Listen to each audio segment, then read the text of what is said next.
en realidad son 3 temas, pero son bastante largos. Vamos a empezar con otros 2. Creo que cada vez hablaremos de virtual de mañana después de su tutoría. Creo que va a ser la tercera parte porque es muy amplio el tema, es bastante largo. Ya, pues vamos a empezar con la disyuntiva. En esta parte vamos a hablar de estos títulos. Tenemos primero lo que es la anatomía, que es importante. ¿Por qué? Porque el páncreas es un órgano retroperitoneal.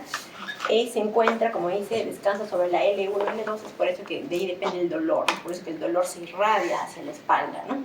Y tiene relaciones vasculares con el tronco celíaco, con la trabecular superior, y depende mucho si está comprometida la vena mesentérica superior para ver si es atrocicable o no cuando hay un tumor de páncreas. Luego tenemos ¿cuál es la definición? La definición vendría a ser que es una enfermedad inflamatoria de inicio rápido que causa un dolor abdominal intenso y disfunción de múltiples órganos que puede conducir a necrosis pancreática y falla multiorgánica. Y la mortalidad varía de 1 a 5%, ¿no? Dependiendo de los factores de riesgo de la población. Aquí tenemos que diferenciar estos 3 tipos. Ya desde entrada estamos dividiendo la pancreatitis en 3, en leve, moderadamente severa y severa según criterios de Atlanta, ¿no? Entonces, ¿por qué es importante? Porque la leve casi no da ninguna complicación y es la más frecuente, ¿no? Como dice un centículo de los pacientes, la media de ingreso es de 6 días. ¿Dónde viene? Está 6 días hospitalizado y tiene 0 mortalidad. Entonces, es muy importante en la epidemiología. ¿Por qué? Porque la moderadamente severa ya hay colecciones. Sabemos que está la definición de esto es que haya una falla de un órgano blanco por menos de 48 horas, ¿no? O que haya algún tipo de necrosis, colección, ¿no? Entonces, esto es casi el 28% de los pacientes y más o menos se quedan hospitalizados hasta 11 días, ¿no? Son casi 2 semanas, a diferencia de la otra que es 1 semana. Y tiene una mortalidad del 2%. A diferencia que la severa, sabemos que según Atlanta nos dice que es un fallo de órgano blanco más de 48 horas, más o menos un 7% de todos los pacientes hospitalizados y tiene una media de ingreso de hasta 39 días, ¿no? Entonces, ustedes ven que es más de un mes. Es importante diferenciarla porque según el paciente haga una u otra, vamos a ver su pronóstico, ¿no? Y en este caso incluso vean que llega hasta un 50% de mortalidad, ¿no? Entonces es importante diferenciarlo de esa manera, ¿no? Ver la epidemiología durante los 3 tipos. Después tenemos los 2 tipos de pancreatitis que se presentan, ¿no? Son, por ejemplo, una pancreatitis aguda, intersticial o edematosa y la necrotizante. La más frecuente es la edematosa, hasta un 80%, ¿no? Que esto incluiría todo lo que es la pancreatitis aguda leve que hemos hablado, y la necrotizante hasta un 20%. Entonces, como ustedes ven, el aspecto del páncreas, pues, lógicamente según su nombre, ¿no? Está edematoso o tiene focos necróticos, ¿no? Entonces, es importante estas 2 presentaciones. Y también es muy importante la historia natural de la enfermedad. ¿Por qué? Porque se divide en 2 fases, ¿no? Es una fase temprana y una fase tardía. ¿Cuánto demora la fase temprana? Aproximadamente 2 semanas. En esas 2 semanas, ¿qué pasa? El paciente ingresa y en este momento se activa, ¿no? Según la fisiopatología, la cascada inflamatoria. Puede haber una translocación bacteriana. Entonces, en este momento el paciente ingresa con signos de SIRS, ¿no? Puede hacer taquicardia, hace febrícula, podría haber hipertensión o hipotensión. Entonces, es las primeras 2 semanas, ¿no? Y si el caso que sea leve, ya se resuelve, ¿no? Y ya no se resuelve todo el cuadro. En caso de que sea grave, estos síntomas se exacerban, son más fuertes, ¿no? Todo lo que hace un SIRS mucho más persistente y es más, con un marcador inflamatorio mucho más elevados, ¿no? Pero después esta pancreatitis mejora, ¿no? Mejora y después aparecen las complicaciones locales. Entonces, ¿por qué es importante esto?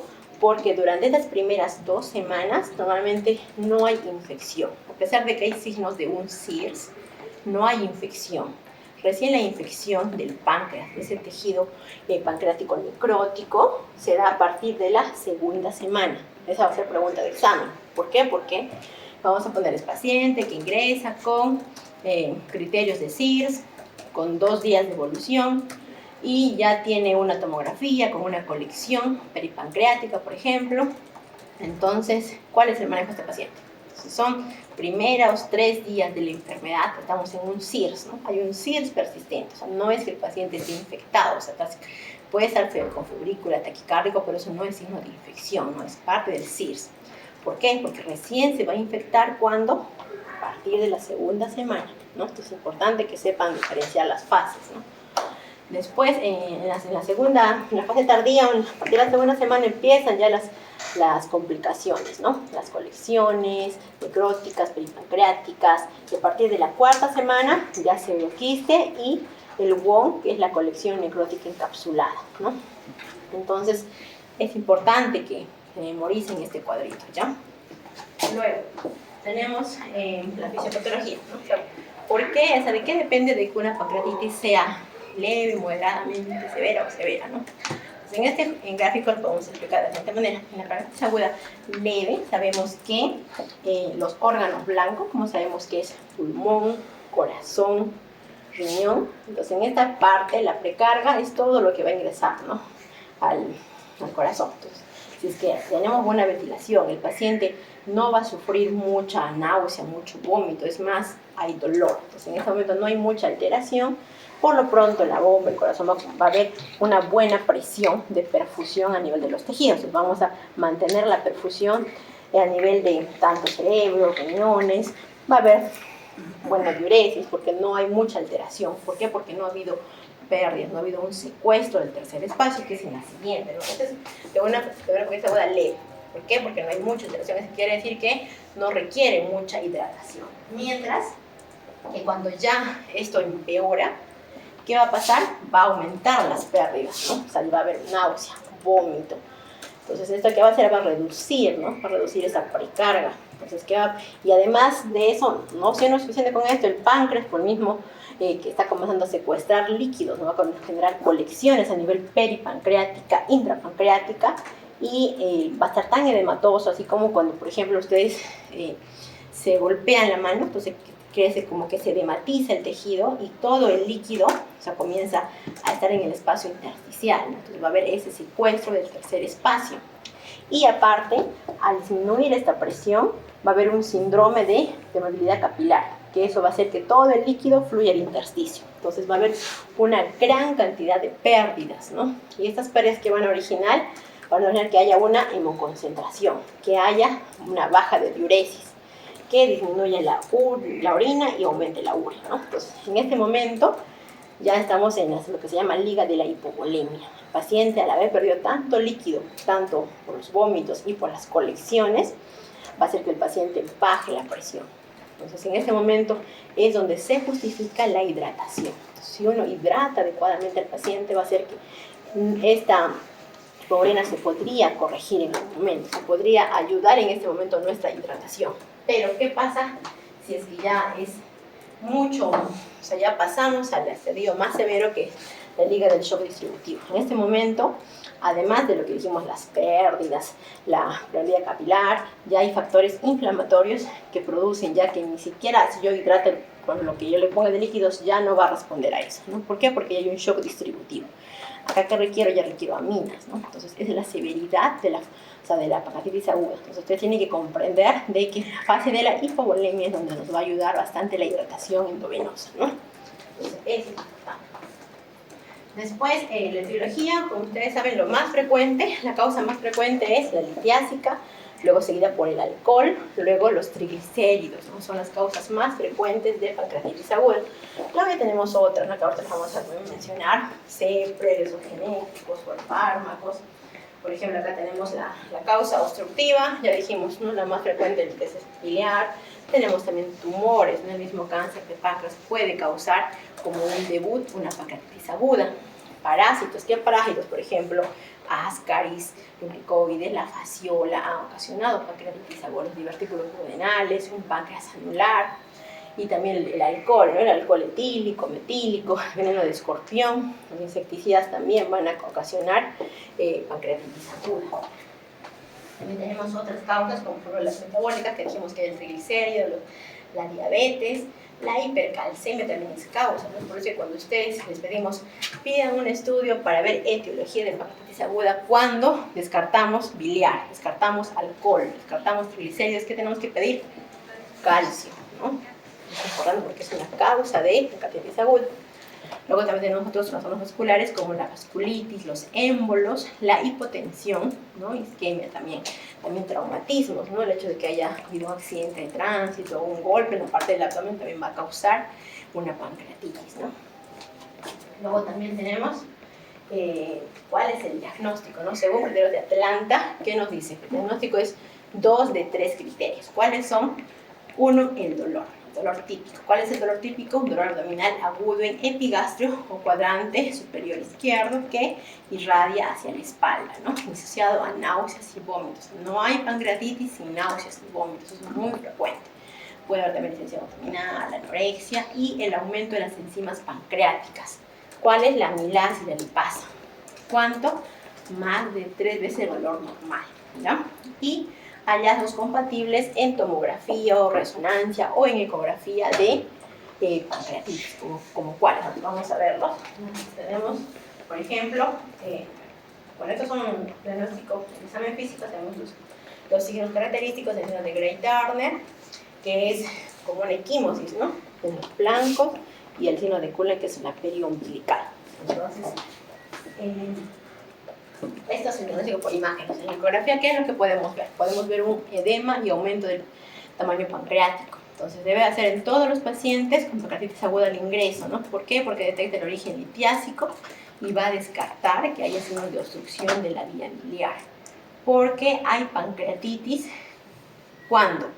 ¿Cuándo más frecuente? O sea, tanto cuando se pasa esos pequeños cálculos de la vesícula, ese barro biliar, por todo el colédoco, o cuando están solo en la vesícula. O sea, esos dos tipos de pancreatitis aguda biliar, cuando están microlitiasis en el colédoco y cuando hay cálculos en la vesícula. Entonces, si uno descarta estos signos, también nos tiene que llevar a pensar en otras etiologías, ¿no? Entonces, eso nos va a ayudar. Luego la tomografía, que es la técnica de elección, que está indicada en casos de duda diagnóstica o en casos de que se esté complicando el paciente, ¿no? ¿Y cuándo debe realizarse? Como dice acá, a partir de los 3 a 5 días para valorar la presencia y extensión de la necrosis y detectar la existencia de complicaciones locales, ¿no? Y la resonancia también se utiliza en forma de colangioresonancia, que tiene muy buena sensibilidad para la detección de la coledocolitiasis, ¿no? Pero también se puede tomar una resonancia magnética de páncreas. ¿Cuándo? Por ejemplo, cuando hay complicaciones, como vamos a verlas después, más que todo complicaciones de más de 4 semanas, que es el quiste pancreático, y la colección necrótica encapsulada. En este caso nos ayuda a diferenciarlas mejor. O sea, cuál tiene un contenido más líquido o un contenido más necrótico, ¿no? Nos va a ayudar a diferenciar. Luego tenemos cómo definimos, ¿no? Nuevamente acá lo que ya había comentado inicialmente, cuando decimos qué tipo de pancreatitis es, según utilizando, ¿no? Este score de Marshall modificado, donde nos habla cuando decimos que un órgano está haciendo falla, cuando tiene más de 2 puntos. Eso quiere decir, digo que hay una falla respiratoria cuando el PAFI está entre 201 y 300. Por eso siempre ustedes que tengan pacientes con pancreatitis aguda tienen que pedir un AGA, ¿no? Para poder tener ese valor. Luego, cuando la creatinina está más de 1.9, también es otro criterio de falla orgánica.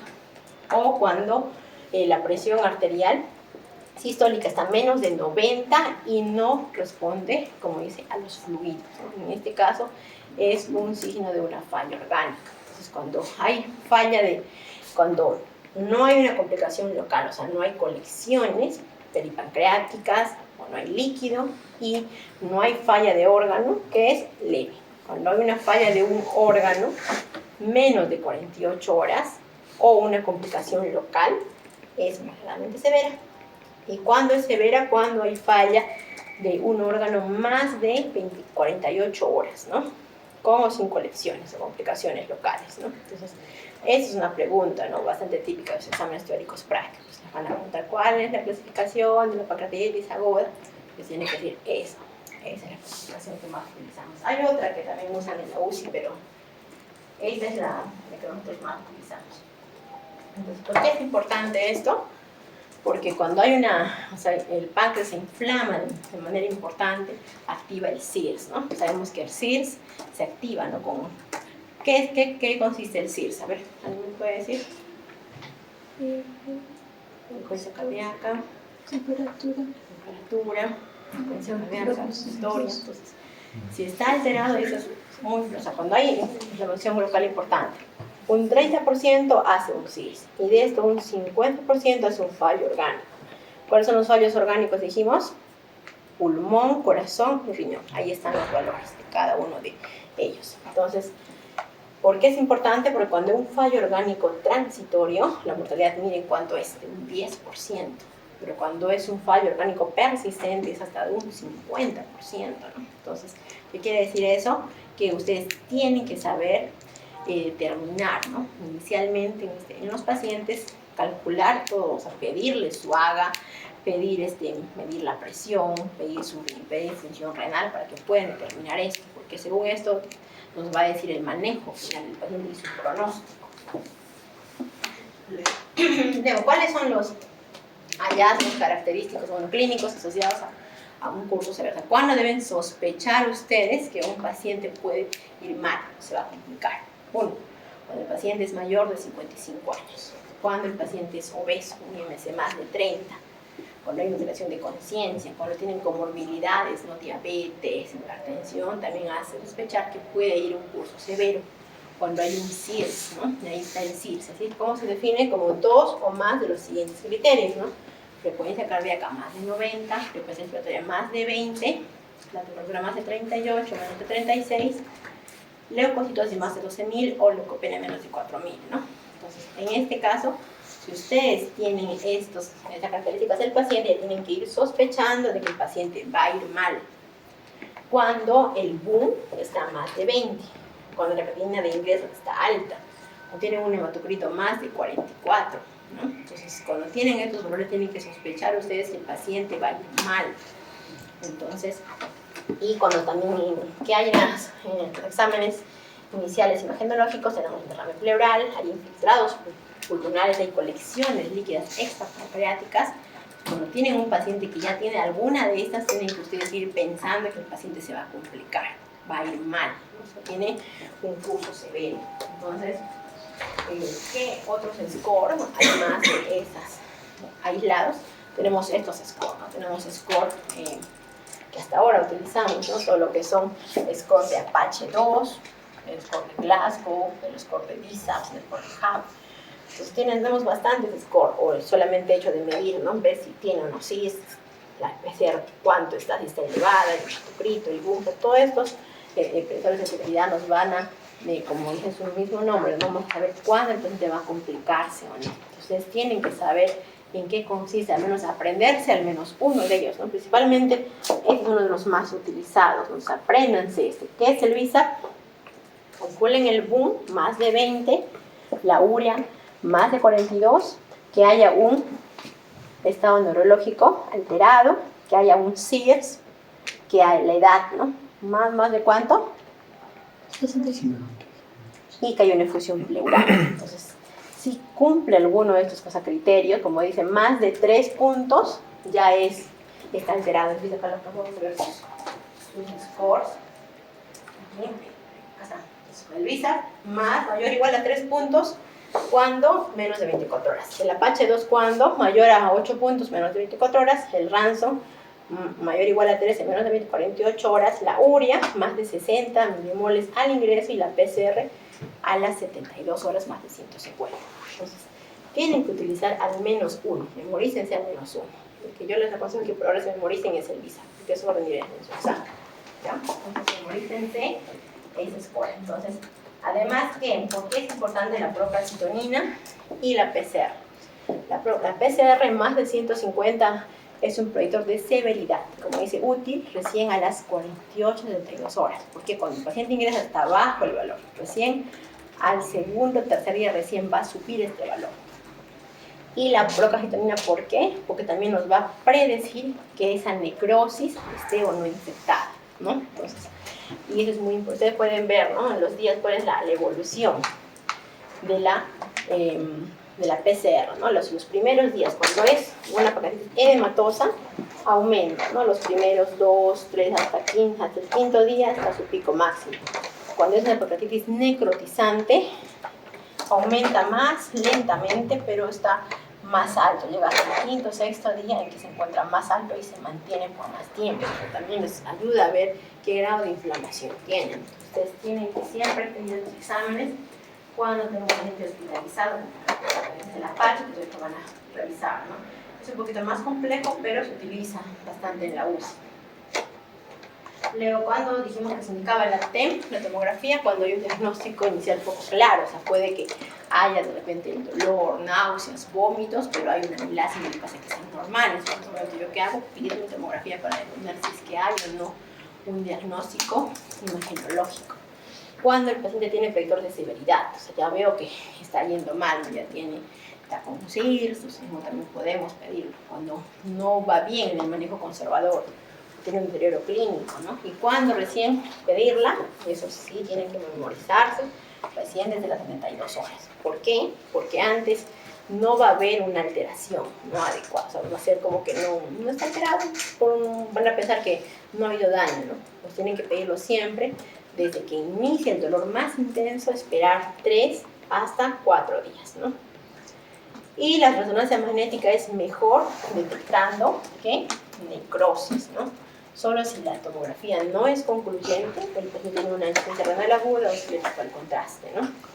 Y también es otra indicación, ¿no? Según una guía de gastroenterología americana del año 2024, que dicen todos los pacientes mayores de 40 años en quienes no esté establecida la causa de la pancreatitis, hay que considerar cáncer de páncreas. Entonces, si ustedes tienen un paciente mayor de 40 años y no saben por qué ha hecho la pancreatitis, o sea, no es alcohólico, no tiene cálculos, no tiene triglicéridos altos, no tiene el calcio elevado, ¿qué tienen que hacer? Pedir una tomografía, ¿no? Entonces tienen que pedir. ¿Por qué? Porque puede ser un debut o un cáncer de páncreas.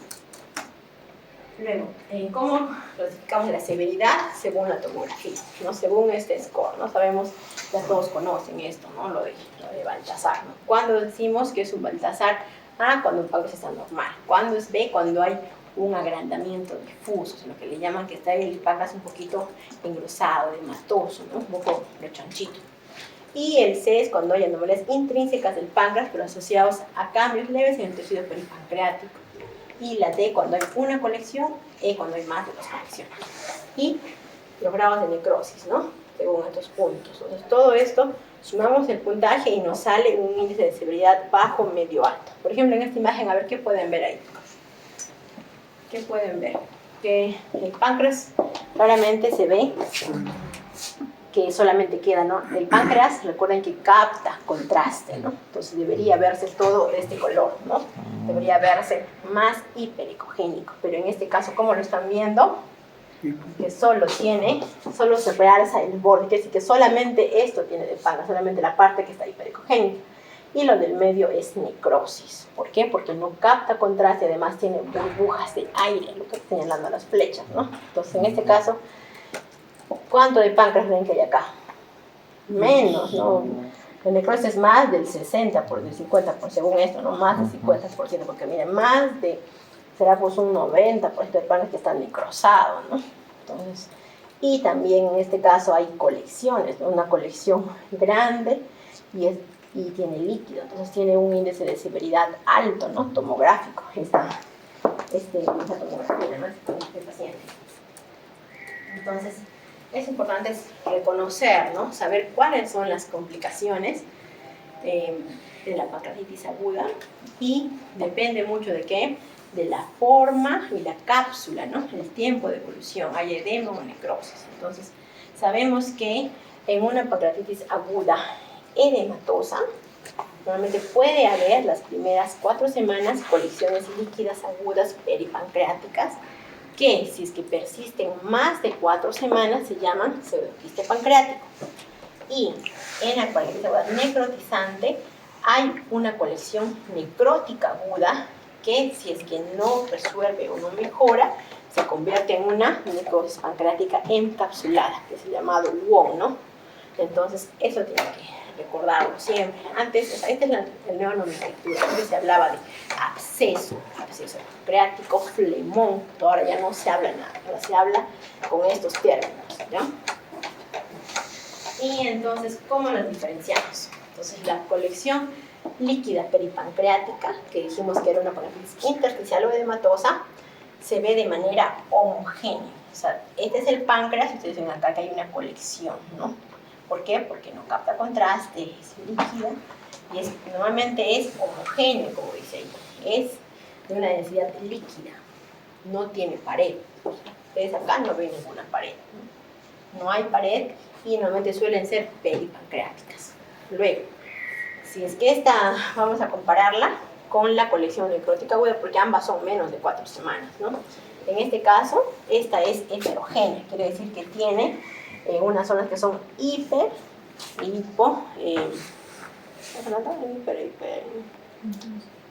no, intenso es cuando es resonancia, denso.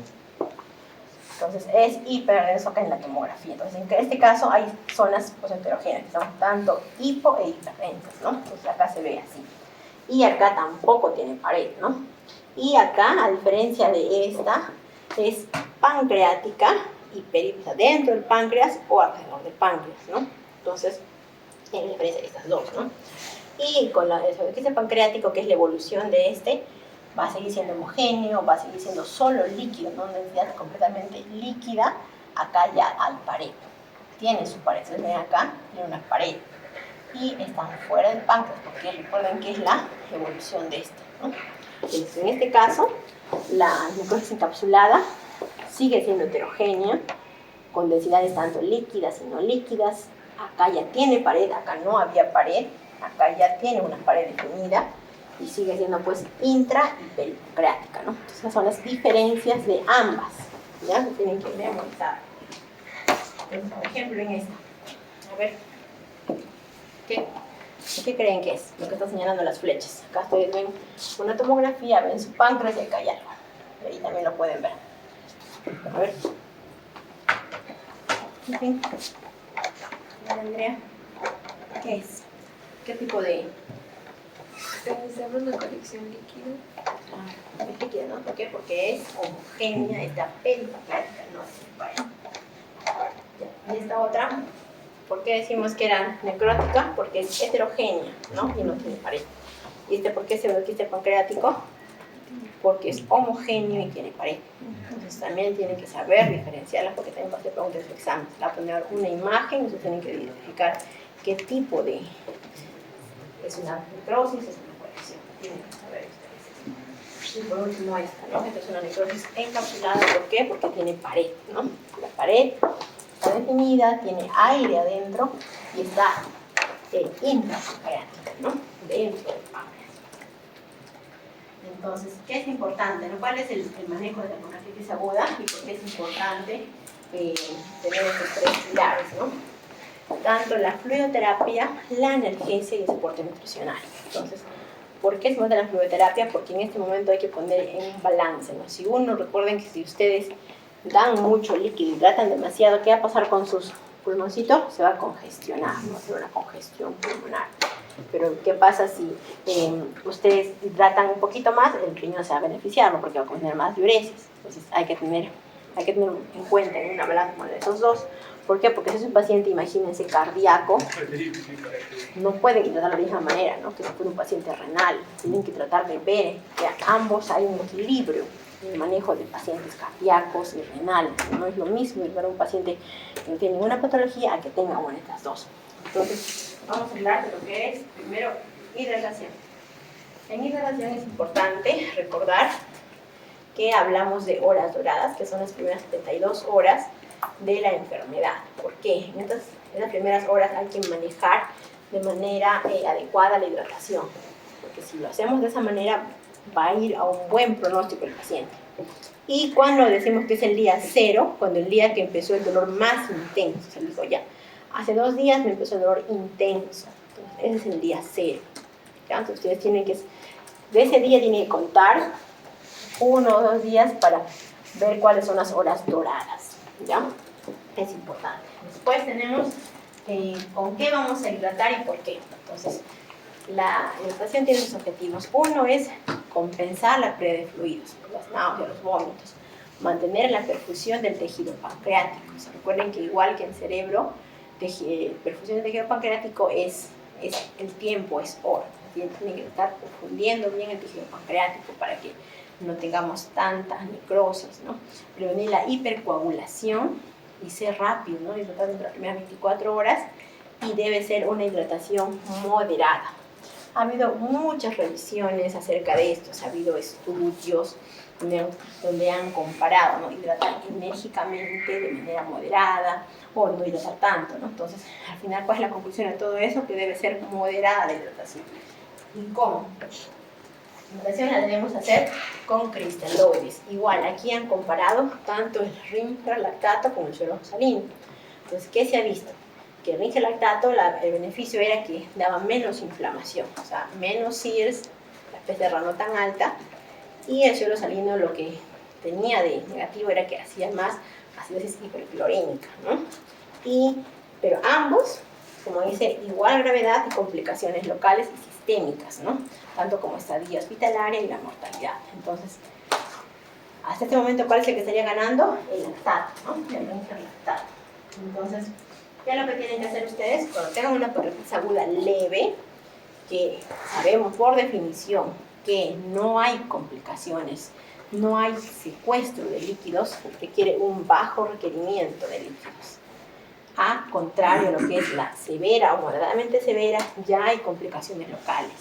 Entonces ya hay falla de órganos blancos, ya hay secuestro de líquidos, hay hemoconcentración, un flujo urinario bajo.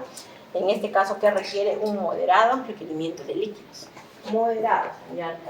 Eso de hacerlo de manera enérgica o de manera abundante ya no lo sé.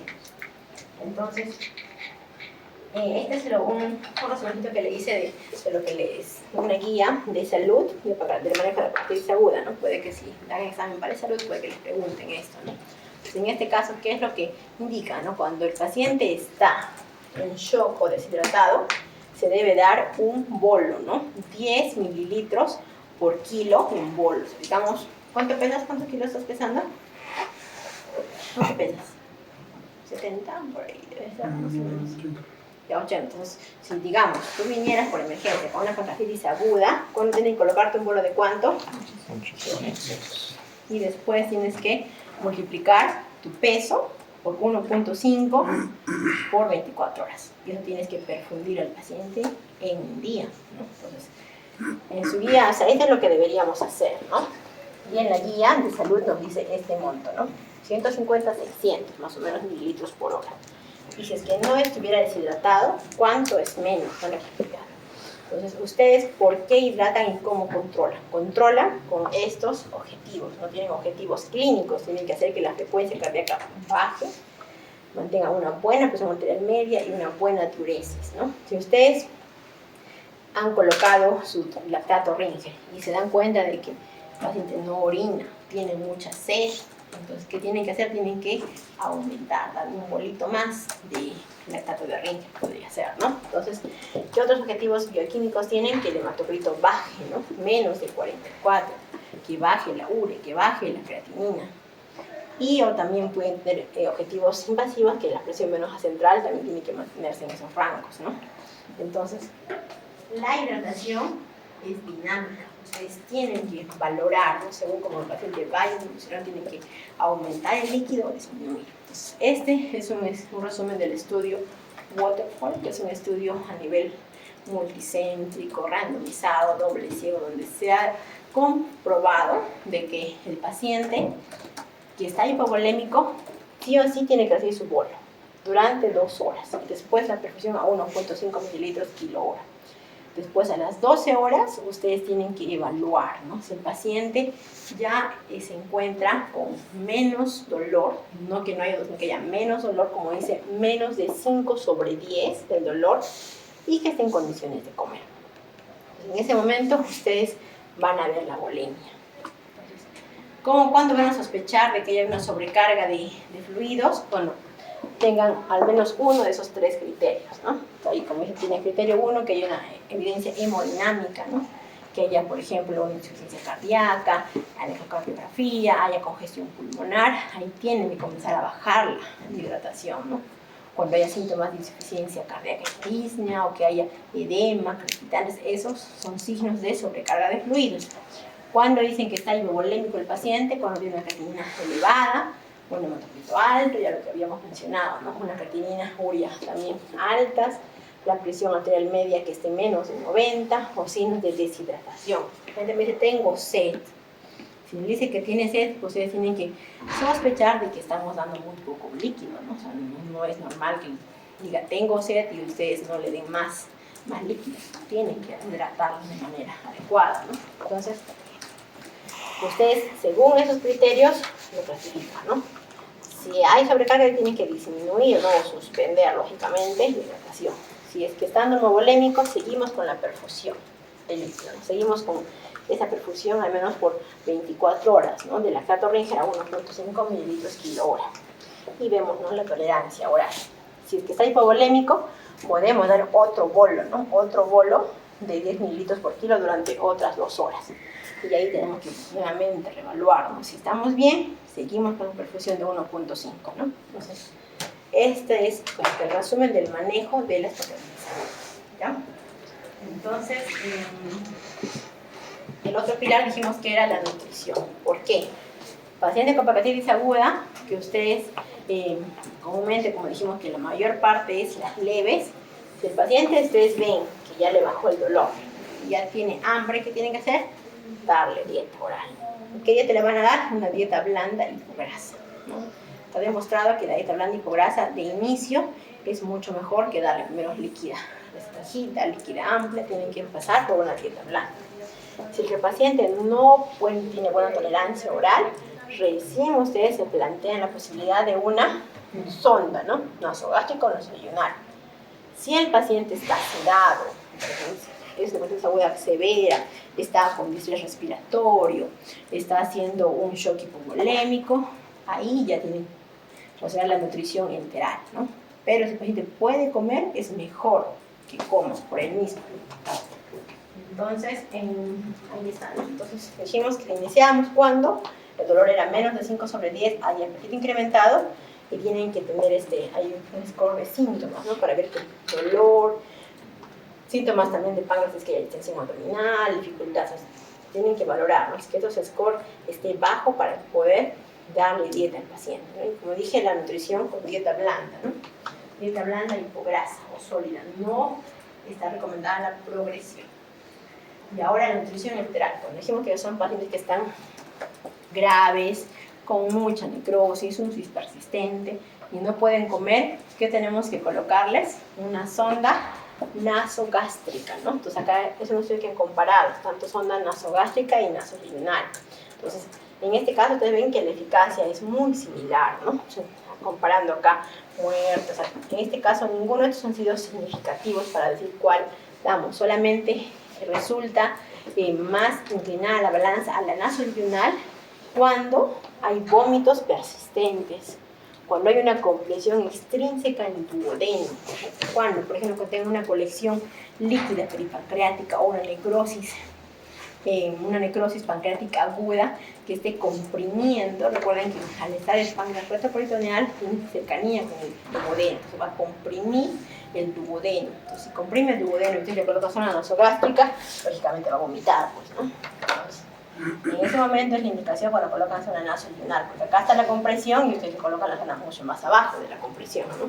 Entonces, ahí otra pregunta de examen, ¿no? ¿Cuál es la indicación de zona nasolingual cuando hay vómitos persistentes o compresión del duodeno, ¿no? Por una masa. Luego, esta es el resumen que les tengo de su guía, ¿no? Igual de salud. Y cuando es no severa, debería iniciar nutrición enteral, como dicen, lo antes posible, ¿no? Hasta 48 horas de ingreso. Cuando la vía oral no es tolerada, y cuando es severa, debería ser máximo hasta 3 días. O sea, ustedes no pueden tener al paciente más de 3 días sin ningún tipo de dieta, porque cuanto más tiempo ustedes lo tengan sin una zona, sin ninguna nutrición enteral, el paciente va a ir peor, va a ir mal, va a ser más isquemia, más necrosis, más CIRS, o sea, todo incrementa. Como es un límite de 3 días como máximo, ¿no? Para darle una nutrición enteral, ¿ya? Luego, analgésicos. ¿Qué utilizamos, no? Como dice, la elección de analgesia debe ser individualizada en cada paciente, ¿no? Muy efectivos son los opioides y los AINES. Ya sabemos que se pueden utilizar. Antes decíamos que no se utilizaban los opioides porque producían disfunción de los siguientes de ojo. Pero eso no es abusador, así se recomienda. Se puede utilizar opioides, como tienen ahí, ¿no? Fentanilo, gabapentina, codeína, el tramadol, AINES, ¿no? Entonces, la recomendación acá es ¿cuál usar? Primero, siempre utilicen su escala de dolor. Entonces, el paciente que ingresa por emergencia pueden utilizar lo que tenemos a disposición en todos los hospitales: metamizol. No mejora, tramadol. No mejora con tramadol, que pasamos a fentanilo, codeína. O sea, vamos escalando. Uno de igual, ¿no? Entonces, sacado de su guía de salud. Entonces, primero empiezan con, acá empiezan con tramadol. Luego, ¿qué le dan? Morfina. Luego, ¿qué le dan? Petirina. Y ahí están las dosis y cómo es que se da, ¿no? Las escalas. Esa es de la guía igual de salud. Y los antibióticos. El siguiente pilar es ¿en qué momento damos antibióticos al paciente con hepatitis aguda? Como dice este estudio, se ha hecho un ensayo clínico aleatorizado donde han visto dos maneras, ¿no? Han dividido a los pacientes en dos. Uno, basado en el juicio médico para dar antibióticos, y basado en la procalcitonina. Cuando la procalcitonina medía luego de a los 0 días, 4, 7 días y después semanal, si estaba menos de 1 nanogramo por mililitro, no empezaban antibióticos. Si estaba más de 1, recién empezaban antibióticos. Entonces, con esto se ha visto que quien ha usado más antibióticos han sido los mismos médicos que han indicado, ¿no? Sin usar esto. Cuando se usa la procalcitonina puede haber una indicación menor de antibióticos, y han visto que en ambos ha sido infecciones similares, la mortalidad y efectos adversos han sido similares. Entonces, ¿qué es mejor? Dar antibióticos basado en un protocolo de procalcitonina. Es mejor para el paciente, no guiarse de uno mismo, sino de dentro de exámenes que nos van a ayudar a poder determinar cuando quiere o no los antibióticos. Entonces, nuevamente para recordarles, ¿no? Entonces, de 100 hepatitis aguda, 10 van a ser colecciones líquidas peripancreáticas. Y la mayoría va a ser ninguna complicación local. De estos, 17 van a ser necrosis pancreática o de la grasa peripancreática. ¿Y cuándo se van a infectar? 4. Pues son poquitos, pero probablemente van a infección, son pocos. Pues ustedes tienen que filtrarlos de manera adecuada, ¿no? Para que no vayan a estar dando antibióticos a todo el mundo. Por eso que se dice que en pacientes con hepatitis aguda no está recomendado el antibiótico profiláctico, ¿no? Entonces también es importante eso, ¿no? Cuando se infecta la necrosis pancreática, como dicen, hasta un 20% de los pacientes con hepatitis aguda tienen hasta ADN de los bacilos gram negativos en sangre en la primera semana. O sea, esa primera semana ya empieza la translocación bacteriana, ¿no? Y recién se coloniza a partir de la segunda semana, ¿no? El tejido desvitalizado. O sea, ese páncreas necrótico muerto es el que se coloniza de las bacterias. Y recién hay una infección clínica, ¿no? Y es infrecuente, o sea, es bien raro que haya infección en un paciente que no tenga necrosis, ¿no? Por eso, las infecciones se dan en pacientes con pancreatitis con necrosis, colecciones necróticas encapsuladas o colecciones necróticas agudas, ¿no? Como pueden ver en esta imagen, ¿no? En esta imagen ustedes pueden ver la pared, ven acá un tejido heterogéneo, necrosis, ¿no? Porque esa es una colección necrótica aguda. Entonces, por ejemplo, de 0 a 4 semanas, ¿qué va a pasar con ese? Ustedes ven que dijimos que 0 a 4 semanas es una colección necrótica aguda. Más de 4 semanas es encapsulado, ¿no? Entonces, de 0 a 4 semanas, ¿cuál es el manejo? Si el paciente se encuentra con signos de infección, que cuáles pueden ser, ahorita los vamos a determinar, el manejo es un drenaje endoscópico que no, en ese momento no se puede realizar. ¿Por qué? Porque no hay una pared. El drenaje endoscópico se realiza por medio de una endoscopía, ecoendoscopía. Se hace como un corte que se hace en el estómago y que comunica con ese pseudoquiste o con esta colección líquida peripancreática y la drena. Entonces, en las primeras 4 semanas no se puede porque no hay paredes. En estas semanas, ¿qué se hace? Drenaje percutáneo, pero solo si el paciente está inestable, o sea, no solamente si lo requiere, no en todos. Porque puede ser que ese paciente tenga esta necrosis pero no tiene ningún síntoma, entonces no tienen por qué drenar. Mira, cuando es más de 4 semanas, ustedes ya pueden hacer drenajes tanto percutáneo, endoscópico o quirúrgico, ¿no? Entonces, el tiempo es importante. Luego, estos son los signos de alta sospecha de necrosis infectada. Que haya fiebre, un SIRS, ¿no? Un SIRS de nuevo, o sea, el paciente al inicio puso un SIRS, luego mejoró y luego vuelve a hacer otro SIRS, que no mejora a partir de la segunda semana, que haya un fallo orgánico que no mejora o aparece recién en la segunda semana, que haya aire en el paciente con una clínica compatible, que sospechamos infección. Entonces, cuando hay infección es cuando damos antibióticos recién. Entonces, ahí está el resumen, ¿no? Cómo es que se hacen tipos de drenaje, ¿no? Con ese drenaje es percutáneo, ¿no? Se ingresa por vía radiología intervencionista, radiólogo con un ecógrafo, identificar el lugar más cercano a la colección y conecta, ¿no? Coloca los drenes y catéteres justo en esa zona para que se pueda drenar. Y esto se hace cuando dijimos menos de 4 semanas, ¿no? Drenaje endoscópico, cuando es más de 4 semanas, se ingresa por vía endoscópica y se colocan también estos tipos de stent metálicos, son como unos tubitos metálicos que se expanden automáticamente y eso hace que el líquido de la colección necrótica pase, ¿no?, hacia el estómago y drene a través del estómago. También tenemos otro tipo de, eso es drenaje. ¿Drenaje para qué? Para colecciones líquidas. Se drena lo que es líquido. Cuando se hace necrosectomía, cuando hay ya necrosis, hay pus, hay líquido heterogéneo. Entonces ahí hay que hacer una debridación. Entonces, ¿cómo se puede hacer la debridación? Vía endoscópica, que también se puede jalar, no sé, en ese orificio que se ha hecho del estómago y conectando a la colección, se extrae con pinzas, con ácido, se saca toda la necrosis. O por vía quirúrgica, donde se ingresa, ¿no? Así por un aparato por la laparoscopía, por la vía retroperirrenal, se ingresa y se comienza igual a extraer todos los tejidos. Así, esos son los tipos de manejo de las complicaciones, ¿ya? ¿Cuándo está indicada la CEPRA? Solo está indicado cuando hay colangitis aguda o hay macroangitis con predictores de obstrucción biliar. Si es que hay obstrucción biliar definida por un patrón colestásico, un colédoco dilatado, hay cálculos en la colangioresonancia o hay colangitis aguda, ahí es donde hay que hacer la CEPRA. No cuando hay pancreatitis aguda sin predictores de obstrucción biliar. Si es una pancreatitis aguda y solo tiene cálculos en la vesícula y no hay patrón colestásico, no tienen por qué hacer el CEPRA, ¿no? Porque no está el cálculo y no es lo que ha condicionado la pancreatitis, ¿no? Y acá está el resumen de eso, ¿no? ¿En qué momento? Entonces, cuando hay colangitis tienen que hacerlo urgente, en menos de 24 horas. Cuando no hay colangitis, pero hay una obstrucción biliar, pueden hacerlo hasta 3 días, ¿ya? Y si no hay obstrucción biliar, no se hace.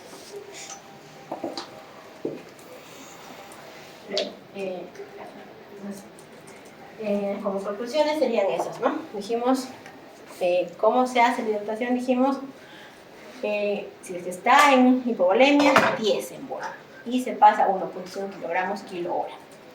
Se puede utilizar opiáceos o aires. A mí me parece poco. Casi epidural no utilizamos mucho en nuestro medio. La dieta oral, cuando el paciente ya sea capaz de comer, si no tolera la nutrición enteral, ¿no? Por sonda nasogástrica y solo desayunar cuando hay una estenosis duodenal, ¿no? La CEPRA, dijimos, hay colangitis aguda. La procalcitonina nos va a ayudar a decidir cuándo administrar antibióticos, cuándo sospechar infección de necrosis, si la inflamación o fallo multiorgánico de nuevo a partir de la segunda semana, ¿no? En caso de que no mejore en ese tiempo. Y comenzar antibióticos seguido de siempre de un drenaje percutáneo o endoscópico. ¿Por qué? Porque ya no es suficiente solo el antibiótico, o sea, ya está la necrosis infectada, es una colección como purulenta, ¿no? Entonces, si ustedes no drenan, no va a mejorar el paciente. Y bueno, si no mejora eso, vamos a necrosectomía endoscópica, ¿no? O quirúrgica. Entonces, teniendo en cuenta eso, vamos a hacer nuestro casito clínico. Ya, pero ¿puedes leer por favor el casito clínico?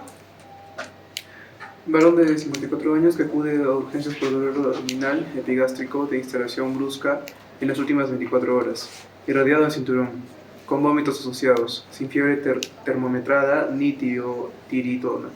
Escalofríos. Sin antecedentes de interés, salvo cólicos biliares de repetición, pendiente de colecistectomía electiva por parte de cirugía general. No toma medicación a diario. La exploración, presión arterial en 160-100, frecuencia cardíaca en 100, frecuencia respiratoria 14, buen nivel de conciencia, orientado y colaborador. Auscultación cardíaca normal, salvo mínimos crepitantes en ambas bases. Abdomen blando, doloroso en epigastrio con defensa voluntaria, sin peritonismo, marfil negativo, Blamber negativo, sin edemas de miembros inferiores. Entonces, memorícense los valores para también en las preguntas. ¿Ya? Continúa. En urgencias se realizan varias pruebas complementarias. La radiografía de tórax, mínimo derrame pleural bilateral, analítica de orina, seguimiento normal, analítica de sangre, a destacar leucocitos en 16.000, creatinina en 1.2, urea en 60, amilasa en 1200, lactato deshidrogenasa entre 360, AST 120, LT 144, bilirrubina totales 1.2 y PCR en 12. La ecografía abdominal normal salvo páncreas, edematoso con líquido libre en flancos, microlitiasis de vesícula biliar, paredes de vesícula adelgazadas, Malfic ecográfico negativo, vía biliar no dilatada. Entonces ya igual memorícense esos valores. Ya, pues ahí viene la primera pregunta. Ya, entonces, a ver. Léela, por favor. Con la información disponible, ¿cuál de las siguientes opciones consideraría como correcta? Estamos ante una pancreatitis aguda, BISAP2 a la llegada. Se debería ingresar al paciente en dieta absoluta al menos 72 horas y solicitar de forma sistemática una tomografía computerizada de abdomen a las 48 a 72 horas. B. Estamos ante una pancreatitis aguda, BISAP2 a la llegada. Se debería ingresar al paciente en dieta absoluta, reiniciando la dieta lo antes posible y asociando a antibioticoterapia de amplio espectro por datos analíticos de colangitis aguda asociada. C. Estamos ante una sospecha de cólico biliar complicado con reacción pancreática asociada, por lo que se realizaría al ingreso una colangioresonancia magnética. D. Estamos ante una pancreatitis aguda, BISAP3 a la llegada. Se debería ingresar al paciente en dieta absoluta el menor tiempo posible y según evolución clínico-analítico se optaría por realizar una tomografía computerizada a las 72 horas del inicio del cuadro. Ya, pues ahí la clave es el BISAP, ¿no? ¿Qué BISAP tiene? A ver, recordemos BISAP.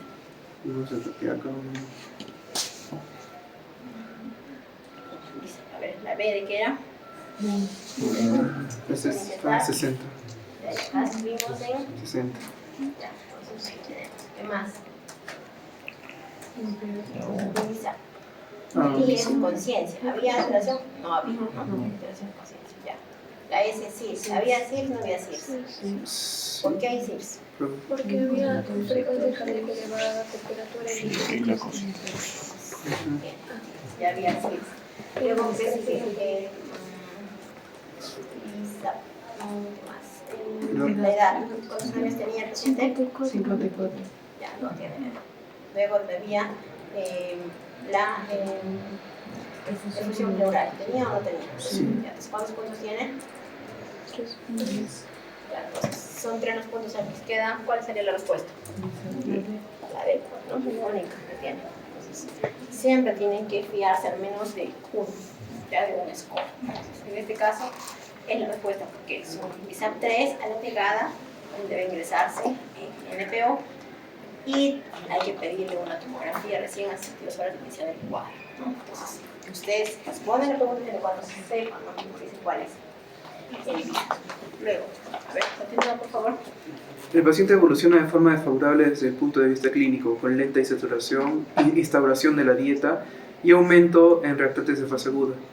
En la analítica de control a las 48 horas destaca leucocitos en 14.000, creatinina en 0.98, AST en 40, LT en 53, GGT en 89, FAS en 115, fosfasa alcalina en 115, bilirrubinas totales en 0.98, PCR en 340, procalcitonina en 0.05. El paciente experimenta fiebre termometrada en 38.3, sin tiritonas, dolor abdominal controlado. Ahora, ¿qué tenemos acá? Que ha hecho más leucocitos, se eleva más y la fiebre, ¿no? Y estamos en el segundo día, segundo día. Entonces, a ver, Pregunta 2. ¿Cuál de las siguientes aseveraciones consideraría falsa? Extraería hemocultivos en el momento de la fiebre y descartaría otros focos plausibles como radiografía de tórax, urocultivo y revisión de vías periféricas para descartar flebitis. B. Dado mala evolución de la pancreatitis y aparición de fiebre, solicitaría una tomografía de abdomen preferente. C. Mantendría dieta oral y no la retiraría salvo aparición de síntomas obstructivos. D. Dado que estamos ante una pancreatitis aguda de origen biliar con evolución tórpida, comentaría caso con unidad de endoscopías para la realización del NACEP precoz. Entonces, a ver, ¿cuál creen que es la respuesta? La B. ¿Por qué? ¿Por qué no requiere CEPRE? Porque No presumente. Dijimos que la CEPRE está indicada en la duda cuando hay colegitis. ¿Tiene colegitis? ¿Por qué no tiene? solo se ve en la ecografía signos de closis. Hoy solo hay microlitiasis. No hay. ¿Para qué? Para que colegitis tiene que ver qué? Dilatación, colero. Tiene que haber también. Hay sí leucocitosis, hay peces relevadas, pero no hay tampoco un patrón colestático, no hay dilatación de litiasis. No es una respuesta, esa es falsa, ¿no? Entonces, sí habría, ¿qué es lo que se hace? Como un paciente que hace fiebre en el segundo día de enfermedad, hay que pedir hemocultivos. Buscamos otros focos, radiofilatoras, cultivos.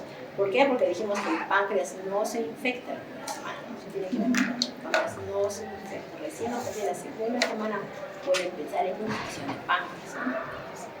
Y como es la tomografía también, ya hay que pedir no más de los 2 días, ¿no? Entonces, esa es la respuesta. Entonces, el paciente es diagnosticado de una bacteremia por catéter secundario a un estafilococo aureus, ¿no? Eso es por las flebitis que tenemos, ¿no? ¿Por qué? Porque tras 10 días de tratamiento con metotrexacilinina y retirar de la vía periférica responsable. Lo dice que en la tomografía de 72 horas, objetivo pancreatitis aguda necrotizante, ¿no? Más de 50 de parénquima, grado E de Baltasar, colecciones líquidas asociadas peripancreáticas y a distancia inician pancreatina, que es en enzimas pancreáticas, dosis de 50.000 unidades, con las comidas. Por el paciente comienza en torno al día 14 del ingreso, con saciedad precoz, dolor abdominal postprandial. Se realiza una nueva tomografía a los 16 días de ingreso. Y acá está la imagen. Esto, ¿eh? ¿Qué les parece esa imagen? ¿Cruces? Hicimos el día 16, ¿no? Estamos menos de 4 semanas. Pueden ser solo 2 cosas. O necrosis aguda o una colección líquida peripancreática. Pero dijimos que el paciente ya no tenía una presión bastante alta, ¿no? Ahí donde y tiene un VISAP 3, ya como que ustedes ya sabiendo que el paciente puede tener signos de y la gravedad, ya tiene que ir pensando que lo que él está haciendo pues más necrotizante, ¿no? Que una edematosa. Entonces, ¿qué es eso? Una necrosis, ¿no? ¿Por qué? Porque el páncreas no se define, ni siquiera hay buena captación de líquido pancreático, es heterogéneo y no tiene paredes, ¿no? Entonces, claramente es una necrosis aguda. Entonces, ¿cuál es la respuesta aquí?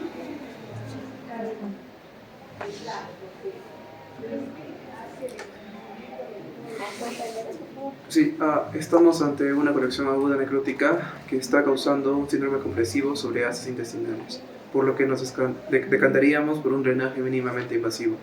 B. Estamos ante un pseudoquiste estéril, por lo que no tiene indicación de drenaje. C. Estamos ante una colección aguda peripancreática fluida que mide más de 6 centímetros, por lo que estamos porque se está indicado drenaje mínimamente invasivo.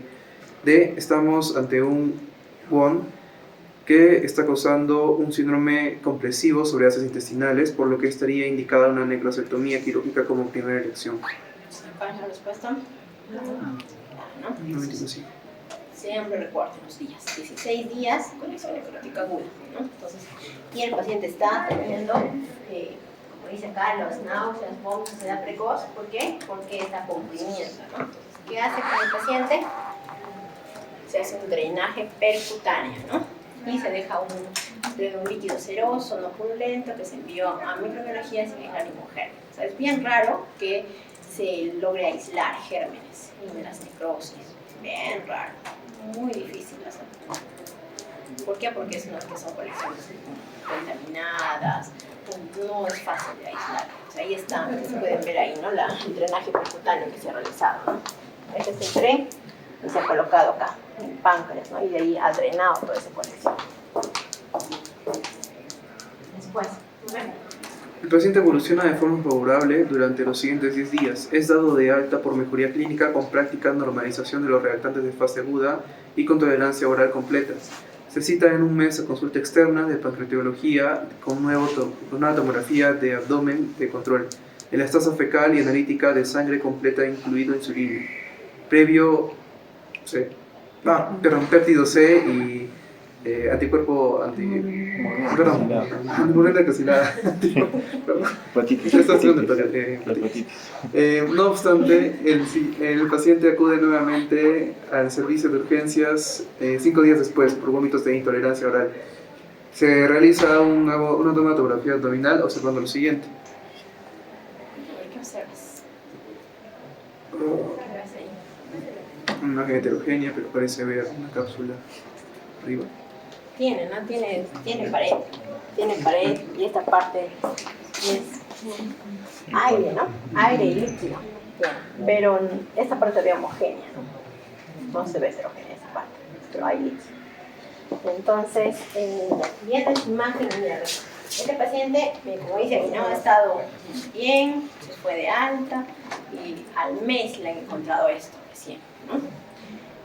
¿Por qué? Porque viene, ¿no? Después con náuseas y vómitos. Entonces, ¿qué están pensando? Que según esa tomografía, y teniendo en cuenta que la tomografía previa, dice el alta, realizada 6 días antes de su ingreso, no habían esos hallazgos, ¿qué prueba complementaria realizaría al paciente una vez ingresado?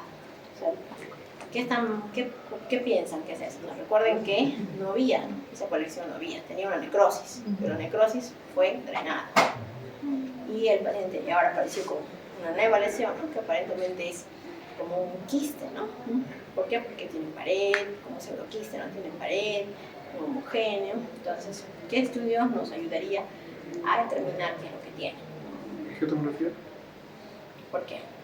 Porque podemos determinar cuál es páncreas y cuál no. Geotomografía. La geotomografía es para ver vasos. Vasos. La filangio. Eso traducir. Angiografía. Entonces, si estamos... ¿Qué se puede pensar en este caso? No la vi. Normalmente cuando hay necrosis, hay puede haber se llama una disrupción del conducto Wilson. El conducto Wilson tiene una disrupción y por eso sale toda la secreción pancreática y forma páncreas, ¿no? Se llama un síndrome de conducto roto, como le dicen, o una disrupción del conducto de Wilson, ¿no? Y eso es lo que genera que haya esa colección nueva, ¿no? Después ya del mes, ¿no? Entonces, en este caso, ¿cuál es el manejo de esa disrupción? Colocar un stent pancreático. Se ingresa por endoscopía, se coloca un stent que vaya a, lógicamente, ocluir, ¿no? esa disrupción que tiene el páncreas, ¿no? Ese sería el diagnóstico. Entonces, para determinar que haya disrupción, ¿qué pedimos? Una colangioresonancia. Entonces, ahí vamos a ver esa disrupción del conducto Wilson. Ya, entonces con este casito terminamos el tema de pancreatitis aguda. A ver, preguntas, chicos. Un temita que van a tener muy frecuente ustedes, ¿no? En su internado. ¿Por qué? Porque es lo que más hay, ¿no? Todos los que están en hospitales han visto que lo que más van a ver siempre es pancreatitis. Tienen que saber manejar de manera adecuada la pancreatitis, ¿no? Siempre la hidratación, la dieta, cuándo dar antibióticos, ¿no? Es importante. Y memorícense, ya les dije el score de visa. Ya mínimamente es igual. Tienen que saber la PCR, el hematocrito, tienen que saberlo. ¿Ya? ¿Entonces, ¿saben ninguna pregunta, chicos? Eso les preguntaré, si saben. No. ¿Ya? Entonces vamos a la parálisis crónica. Pues acá vamos a primero hablar de la parálisis crónica. Es un síndrome fibroinflamatorio patológico del páncreas en individuos con factores de riesgo genéticos, ambientales o de otro tipo. ¿Y por qué se caracteriza? Por episodios repetitivos de inflamación de intensidad variable, ¿no? Que van a ocasionar una injuria tisular crónica con reemplazo del parénquima pancreático por tejido conectivo fibroso. ¿Qué va a producir la clínica? Insuficiencia pancreática exocrina y endocrina. dolor crónico, disminución de la calidad de vida y aumento de riesgo de cáncer, ¿no? Entonces ha habido un cambio en el paradigma, ¿no? ¿Por qué? Porque antes más, como dice, rompe la definición tradicional basada en criterios clínico-patológicos, enfocándose en diagnosticar el proceso patológico subyacente. Entonces ahora se engloba, ¿no? un concepto mucho más abierto, ¿no? O sea, como un síndrome fibroinflamatorio patológico del páncreas, ¿no? Entonces el concepto, la nueva definición. Entonces, la incidencia, como ven, es algo raro, ¿no? Por eso dice 1.5 a 3 casos por 100.000 habitantes en todo el planeta. Y la prevalencia es mayor en países como en Europa, Norteamérica, pero ha habido un incremento en los últimos años, ¿no? Más o menos la prevalencia es de 120 casos, ¿no? Cada 100.000 habitantes. Pero la sobrevida, fíjense que es de 20 años, ¿no? Mayormente es frecuente en quienes, en hombres, varones, ¿no? De 40 a 60 años. Luego, este es el cero natural de la enfermedad, ¿no? Así como, igual con la parálisis aguda, también la parálisis crónica, ¿no? Entonces, pacientes inicialmente asintomáticos que tienen un factor de riesgo, los factores susceptibles, tanto genéticos, hepatitis idiopática, autoinmune. Entonces, tienen la infuria y eso que va a producir una pancreatitis aguda recurrente, ¿no? Que puede ser por las múltiples causas que les vamos a revisar, que es cuando empieza, ¿no? Entonces, es donde ya tiene la recurrencia y recién empieza, ¿no? Una pancreatitis aguda temprana, que es más complicado detectarla, ¿no? Porque este es como que el punto más difícil de saber si tiene o no tiene la enfermedad. Porque una vez que ya la infuria ha estado continuamente presente y ya está establecida la pancreatitis aguda crónica, ¿por qué? Porque ya hay una disregulación inmune, ya hay una disfunción acinar, ya hay un dolor patológico, ya hay metaplasia, o en el estadio final, cuando esto progresa, ¿qué progresa? Progresa a una fibrosis del páncreas, insuficiencia exocrina, diabetes tipo 3C, ya ustedes ya han hecho, ¿no? En lo que es endocrino, la diabetes tipo 3C, hay un dolor característico. Entonces, cuando estos son los estadios de la enfermedad, lo complicado es detectarla en este momento, porque en este momento podría mejorar, ¿no? Podríamos regresionar. Una vez que ya pasó a eso, ya muy difícilmente va a resolverse, ¿no? Entonces, ¿en cuánto tiempo pasa? En muchos, el hecho de que ya tengan el riesgo, años, ¿no? En que sea recurrente en días, meses, mientras esto se resuelve o no resuelve, y ya mucho más tiempo, meses o años ya que está establecida, y ya hasta el final de la vida, ¿no? El estadio final. Entonces, la evolución, ¿no? La historia natural de la pancreatitis crónica. Y estos son los tipos de dolor que puede haber en la pancreatitis crónica. Es un dolor, como dice, persistente, con algunas fluctuaciones, ¿no? Ligeras. Puede ser persistente, pero con ataques dolorosos más intensos. Pero es un dolor continuo, ¿no? O también puede ser con ataques dolorosos entre ellos, ¿no? O también puede ser con un dolor intermitente, ¿no? Como dice acá, duele un tiempo, luego calmó, luego vuelve a doler. Son los tipos de dolor que hay en la pancreatitis crónica. Y es importante, ¿no? Hasta ahora sigue vigente, ¿no? Esta clasificación de Tígaro para ver la etiología. Entonces, el acrónimo Tígaro, como dice, corresponde a los tipos, ¿no?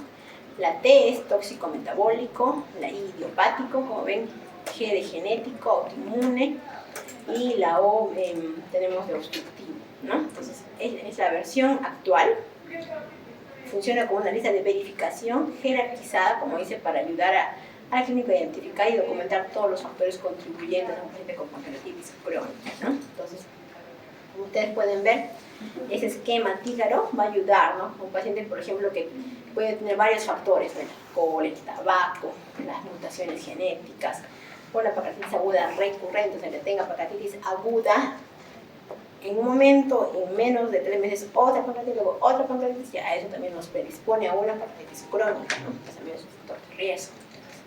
Nos va a ayudar este tipo de clasificación para determinar, ¿no? La etiología.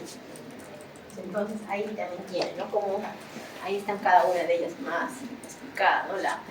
El alcohol, que es el T, ¿no? de Tígaro, alcohol, cigarro, tenemos también la hipertrigliceridemia, tenemos que más de cuántos triglicéridos, más de 500, ¿no? Triglicéridos ya nos predispone a una pancreatitis crónica. la causa idiopática, las genéticas, la pancreatitis autoinmune, tenemos la causa obstructiva, ¿no? Entonces todo eso es, para que puedan saber las causas, porque es complejo. Entonces estos son un resumen de todos los polimorfismos genéticos que están implicados, ¿no?, en la pancreatitis crónica, ¿no? Ahí tenemos según dónde esté actuando, ¿no?, la distribución axilar, la distribución de las células vitales. Entonces son los genes que están involucrados en esta enfermedad. Esas también son las enfermedades asociadas a inmunoglobulina G4, ¿no? Porque también recuerden que hay una pancreatitis autoinmune, entonces asociada a inmunoglobulina G4, que está relacionada, por ejemplo, con las colecistitis asociada a G4, esclerosantes asociadas a G4, son todas enfermedades que tienen alteraciones en las inmunoglobulinas, ¿no? Entonces tienen que conocerlas. O sea, todo eso son un conjunto de enfermedades que están asociadas a la pancreatitis crónica, ¿no? Entonces, por ejemplo, en la autoinmune tenemos dos tipos, ¿no? La tipo 1, que está relacionada a la IgG4, como dice, pacientes mayores de 50 años, a menudo sin dolor significativo, pero con ictericia obstructiva indolora, ¿no? Y ven un páncreas, como dice, en salchicha, ¿no?, edematoso, y en elevación de la inmunoglobulina G4. Y se asocia a la inmunoglobulina G4 sistémica y responde a los córticos, es la mejor pronóstico, ¿no? La tipo autoinmune tipo 1. No así la idiopática ductocéntrica, que es menos común, afecta más a mujeres jóvenes, o sea, colitis ulcerativa y no presenta IgG4, ¿no?, elevada. Y también responde a esteroides. Pero como dice una pequeña fracción de ellos, es importante reconocerlo, ¿no?, que podría ser reversible. Entonces acá tenemos, ¿no?, esta es la tipo 1, que es asociada a los IgG4, que ya como sabemos que está asociada a un montón de síntomas sistémicos de la inmunoglobulina G4 y que va a responder, ¿no?, a los corticoides. Pero que tienen una alta tasa de hacer insuficiencia pancreática exocrina e endocrina. Y la tipo 2, que mayormente está asociada a colitis ulcerativa, ¿no?, y que también ambas responden. La que tiene mejor pronóstico, lógicamente, es esta, ¿no?, los corticoides. Luego tenemos las causas obstructivas. ¿Cuáles causas obstructivas son? Por ejemplo, tenemos el páncreas diviso, ¿no?, que es una variante congénita, un 7% de la población, drenaje del conducto Wilson, con la papila menor puede ser insuficiente, ¿no?, contribuyendo a una pancreatitis recurrente y eventualmente crónica en un subgrupo de pacientes.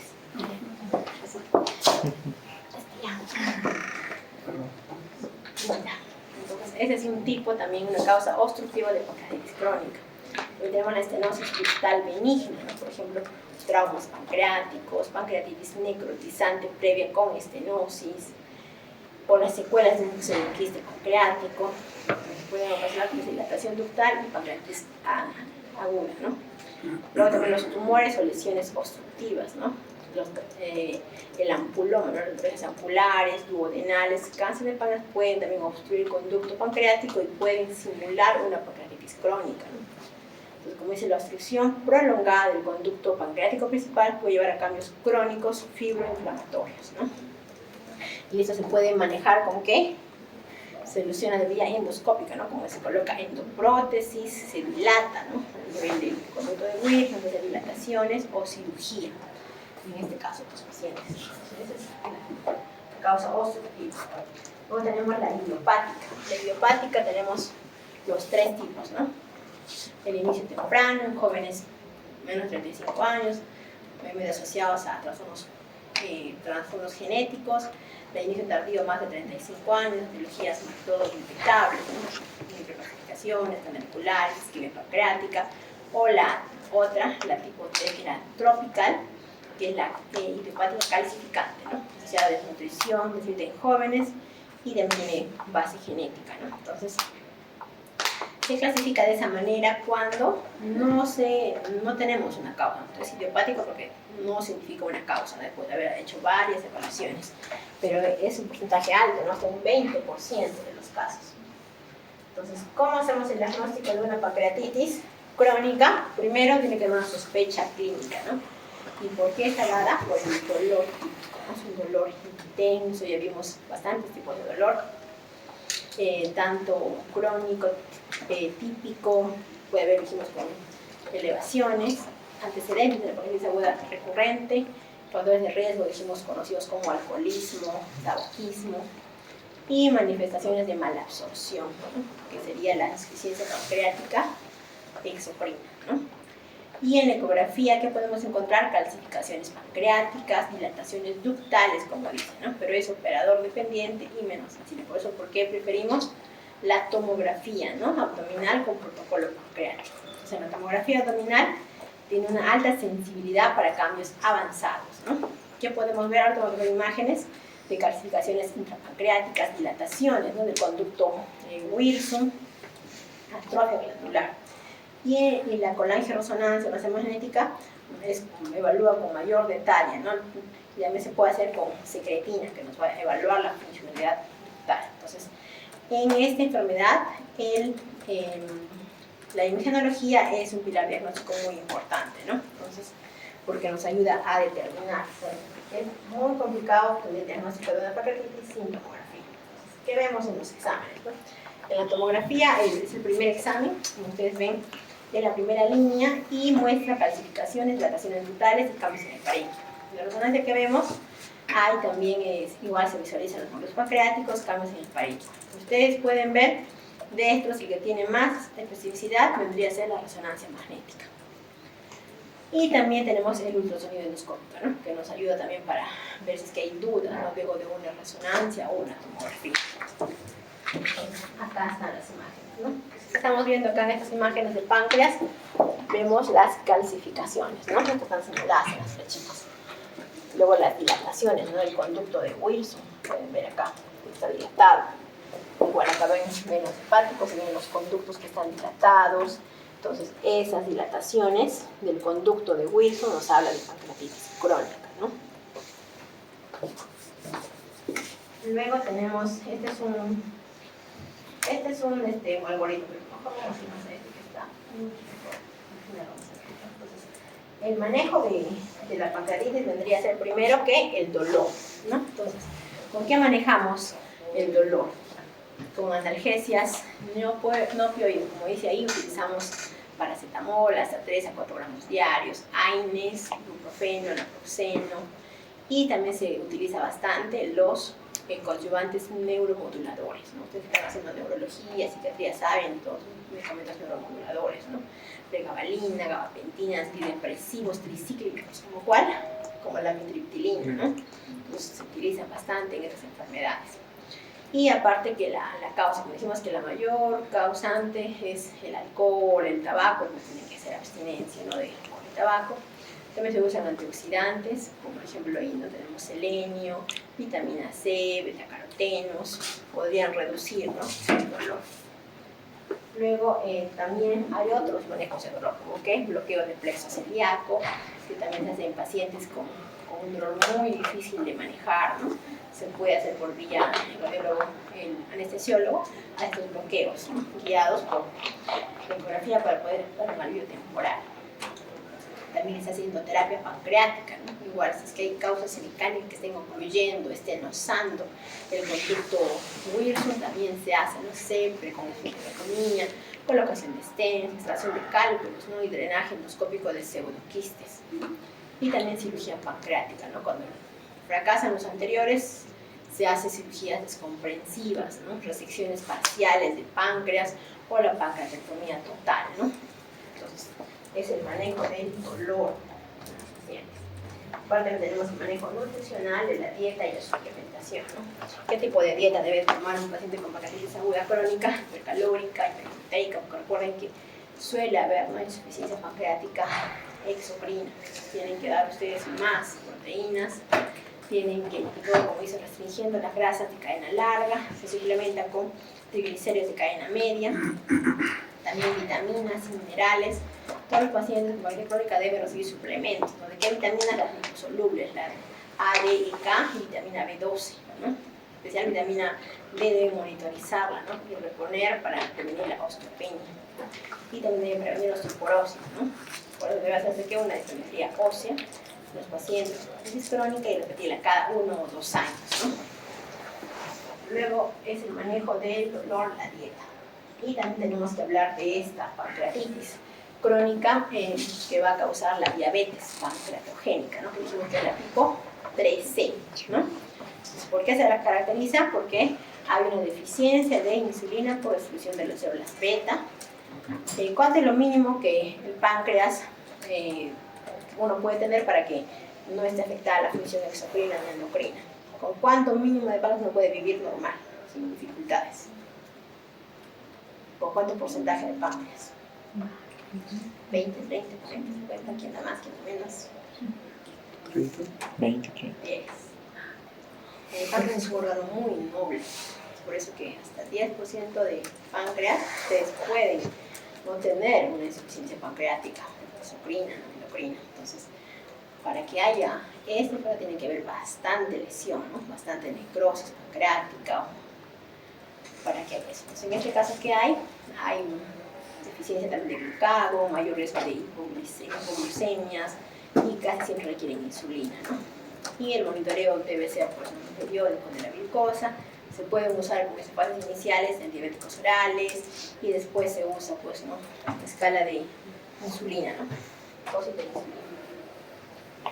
Y estas son las complicaciones de la pancreatitis crónica, ¿no? ¿Qué puede dar una pancreatitis crónica? Puede dar los, o sea, como dijimos igual, ¿no? El conducto Wilson, hay una disrupción, se forma un pseudoquiste, ¿no? Un quiste pancreático, como una fístula, que puede hasta una acitis pancreática. ¿Qué puede haber un conducto colédoco? Se puede dilatar, puede haber una trombosis de la vena porta, puede haber intensa inflamación de la cabeza del páncreas, ¿no? Porque como esto está obstruido, ocluido, no sale toda la secreción, se inflama más, puede debutar, ¿no? Como una pancreatitis aguda por esta inflamación que tiene. Luego puede haber también un conducto pancreático dilatado, después también puede haber una ruptura, ¿no? Una ruptura del conducto principal que dijimos que ocasiona los endoquistes, los pseudoneurismas. Entonces, todas son las complicaciones que puede tener un paciente con pancreatitis crónica. Y finalmente vamos a ver este algoritmo. Entonces, en este algoritmo, cuando sospechamos de pancreatitis crónica, cuando un paciente tiene un dolor abdominal clásico, hay insuficiencia pancreática tanto exocrina como endocrina, pues hay diabetes, hay mala absorción, hay mutaciones genéticas o polimorfismos genéticos, hay pruebas de función pancreática sugestivas de insuficiencia exocrina. ¿Cuáles serían? A ver, ¿qué prueba pancreática de insuficiencia exocrina conocen? La más común. No, elastasa fecal.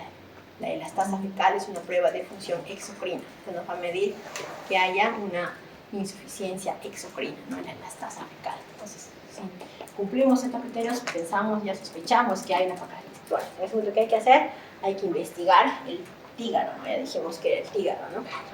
Después de eso pedimos la tomografía o la resonancia. Si están negativas estas dos, que pedimos la ecografía endoscópica, ¿no? Luego el ultrasonido endoscópico. Si está negativo, se hace una resonancia con secretina. Si está negativo, hace un estudio genético. Si está negativo, tienen que considerar otros diagnósticos, aunque no, ya dudo que sea pancreatitis crónica, ¿no? Si estos contienen da positivo, ya es el diagnóstico de pancreatitis crónica. ¿Y qué hacemos cuando tenemos el diagnóstico? Hay que iniciar tratamientos. ¿Con qué iniciamos? Primero, nutrición, modificamos hábitos, como el alcohol, tabaco, terapia de reemplazo de enzimas pancreáticas, ¿no? ¿Qué se da? ¿Cuál enzima pancreática que se da acá? El creón, ¿no? El creón, que son pancreatina, pancreatina que viene de 25.000 unidades, se dan 2 a 3 tabletas antes de las comidas. El paciente que tiene que tomar su tableta y recién puede comer, ¿no? Y el dolor dijimos que era manejo con AINES, opioides, ¿no? Si el dolor persiste, hay que aumentar las enzimas pancreáticas, hay que asociar IBP, ¿no? El omeprazol, usar la parte de opioides, no se puede utilizar opioides fuertes. Si persiste el dolor es más crónico, se hace manejo endoscópico, ¿no? Como por ejemplo un tratamiento con una litotripsia corpórea.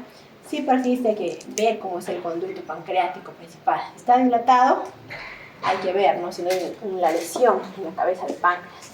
Si no está dilatado, se puede hacer una cirugía, ¿no? Cirugía de Whipple, una traqueotomía total o distal, ¿no? Entonces, ese es el algoritmo diagnóstico de una pancreatitis crónica, ¿no? Entonces, ese es el diagnóstico y cuando tenemos que sospechar. Entonces, a ver, ¿alguna pregunta, chicos? Ahora no les ahorita los que van a dar examen, creo, ¿no? Sus compañeros.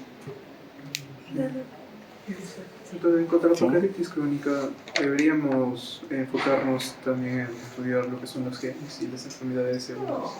No, son importantes.